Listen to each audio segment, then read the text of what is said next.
Magandang araw mga kababayan. Welcome to Reaksyon Vlog YouTube channel. Kakapasok lang na balita.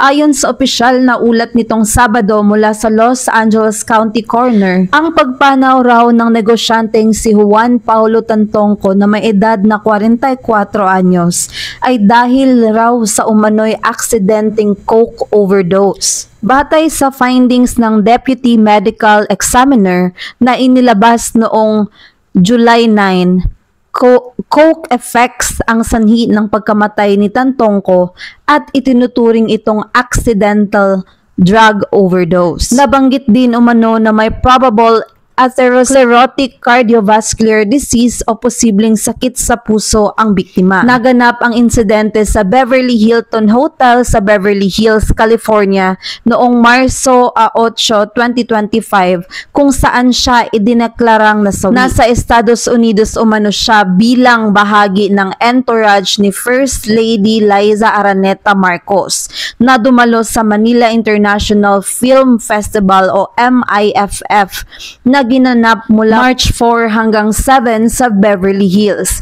Isinagawa naman sa parehong hotel noong March 7 ang MIFF Tribute Gala, isang araw bago siya bawian ng buhay.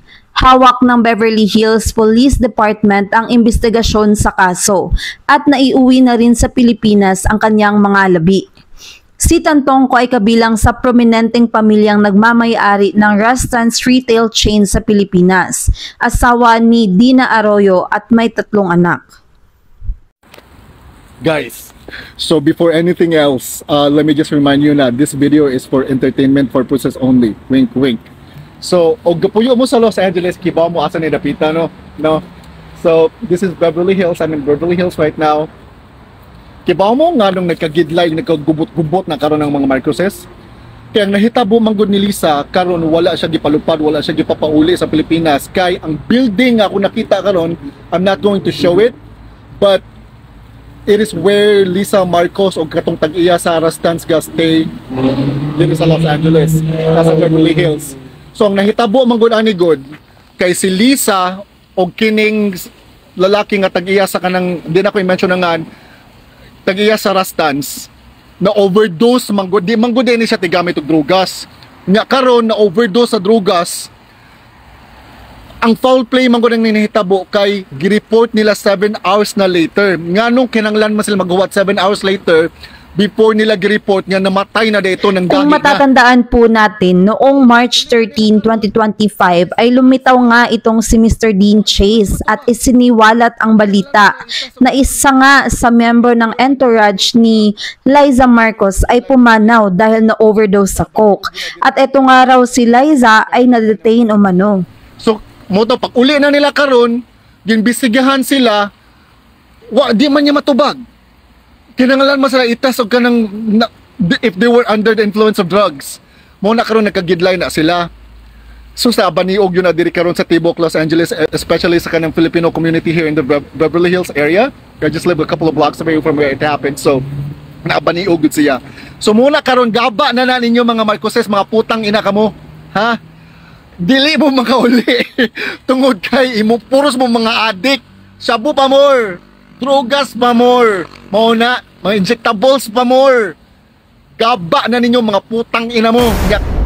Dumako naman po tayo sa latest update sa kaso ni PRRD sa ICC. Ito po ay tugon ng defense team ni PRRD sa sagot ng prosekusyon sa challenge ng defense team sa jurisdiction.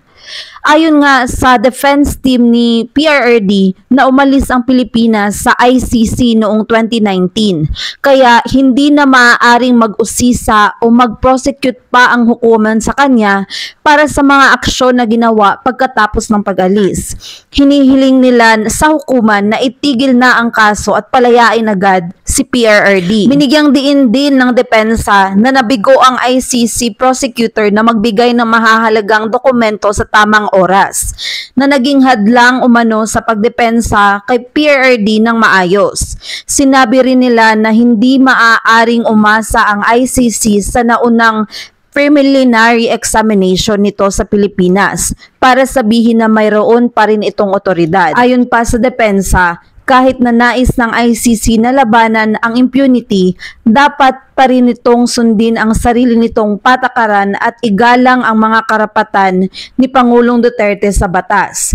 Binanggit din nila na ang Pilipinas ay kasalukuyang nagsisiyasat sa mga pagpatay sa digmaan kontra droga at handa si PRRD na harapin ang paglilitis sa kanyang sariling bansa. Ito yung dahilan kung bakit ako talaga yung aktibo na nagsasabi na dapat ang Pilipinas maging member ng ICC. Pero ang intention natin, kapag mayroong kalumal-dumal na krimen, dapat maparusahan. Ang dapat maglitis, unang-una, yung mga hukom na lokal. Kapag hindi lang gumagana ang mga lokal na hukom, saka dapat pagkaroon ng hukuman na gagana para magbigay na.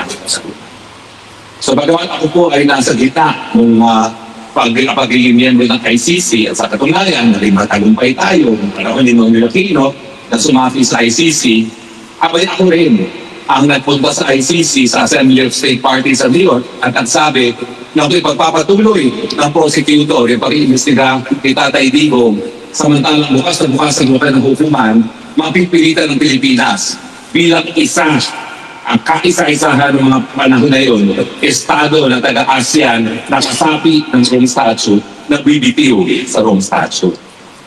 Hindi po tumigil ang prosecutor, kaya nagkaroon ng desisyon at sinimporta po ang desisyon ni Tatay Digong na bumitiw.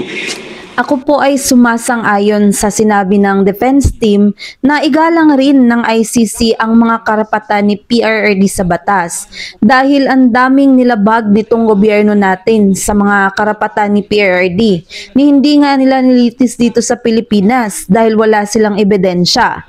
Noon ngang pagka-aresto kay PRRD ay si PRRD mismo ang nagsabi na kung siya ay nagkasala, dito sana siya litisin sa Korte ng Pilipinas na may mga Pilipinong abogado.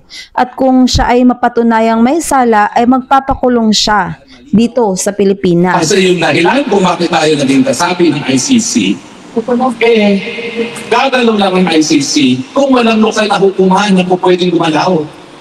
Kaya nga, si Tatay Digong, kampante-kampante. Dahil siya ay naging abogado, naging piskal, na dahil masigla ang ating lokal na hukuman, hindi magkakaroon ng jurisdiction ng ICC. Hanggang ngayon, yan po ang bukas ng bibig ni Tatay Digong kapag siya nakipag-usap sa kanyang mga abogado na imposible na magkaroon ng jurisdiction ang ICC. At inaasahan naman natin na dahil malinaw ang provision ng ICC na bagamat ang pagiging miyembro ng ICC ay voluntaryo, dahil ito nga ay voluntaryo, ang kahit sinong estado na BBTO po pwede rin. At bagamat nakasaad na mayroong katungkulan na makipag-cooperate o makipagtulungan sa hukuman, hindi naman po ever obligasyon na makipag-cooperate sa hukuman. Dahil mayroong time frame na nakasaad sa Rome Statute mismo. Kailangan yung pagtutulungan yan sa loob ng 1 taon matapos ma-deposito ang instrument of withdrawal na tinatawag. At kailangan kung gagalaw ang hukuman, gumalaw ang hukuman sa loob ng 1 taon na bago pagtapos bumitiw ang isang bansa. Nagkaroon na po na isang decision dyan.